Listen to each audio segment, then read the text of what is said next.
Another story that made headlines, Ryan, was obviously you at the 2006 NME Awards. I mean, you must get asked about that quite a lot, but just need to touch on what you remember from that. Yeah, no, I used to get asked by that all the time. That was almost like it was almost like one of my most defining moments. But you're the first person that's actually asked me about it in ages. So, but that was like I was never really into going to those awards ceremonies, and you would go to we'd get invited and you would go to be, because all these magazines would support you and some, to be polite. And there would be a fun time sometimes, but I'd always feel kind of embarrassed at those award ceremonies, seeing people everyone walking about kind of like being too cool for school and stuff. So I felt kind of like I was sitting there feeling kind of awkward, and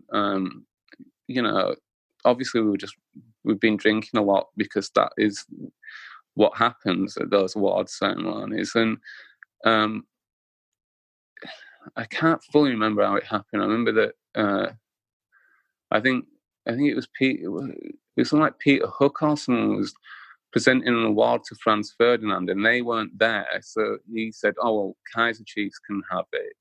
And we were sitting on the table with Kaiser Chiefs because we had the same management, and they said, "Oh, the Cribs can have it." So they gave it to me, and because all of a sudden the spotlight was on me and it was on TV, I just didn't, and I was wrecked. I just didn't know what to do. So I don't even know what I tried to do, but somehow I ended up like a swan bomb wiping out on that table. I don't really know what the plan was in my head. It was just like a knee-jerk response to just do something. And I ended up everyone knows the story, falling on a big vase, and it smashed, and it turned into like a big spear and stabbed me straight through the back, completely ripped my back open. I didn't realise.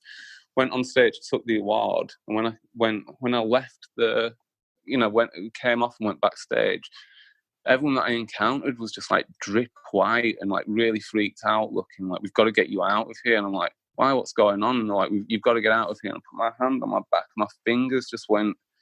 I felt my fingers just slip straight inside the wound. It was so gross. And went to hospital, and they stitched me up at the hospital, and the doctor said, "Now, you've got to go straight back to your hotel and go to bed." He was like, "You can't keep going out tonight. You've got to go back and go to sleep. So you've lost a lot of blood, and that would be the best thing for you to do." But I went back to the NME Awards, and it's a good job that I did, because if I'd have followed that doctor's advice, I hadn't been stitched up properly. So I went back to the NME Awards, and I was like, basically the wound had it sliced my skin and flesh and gone through, and then it had also torn through the membrane around my kidney or something. So they hadn't stitched that up. So they basically just stitched the outside up. So I was just bleeding internally, and it was just filling up with blood, and I was leaving blood everywhere around the NME Awards. And so I can't fully remember what happened, but I think maybe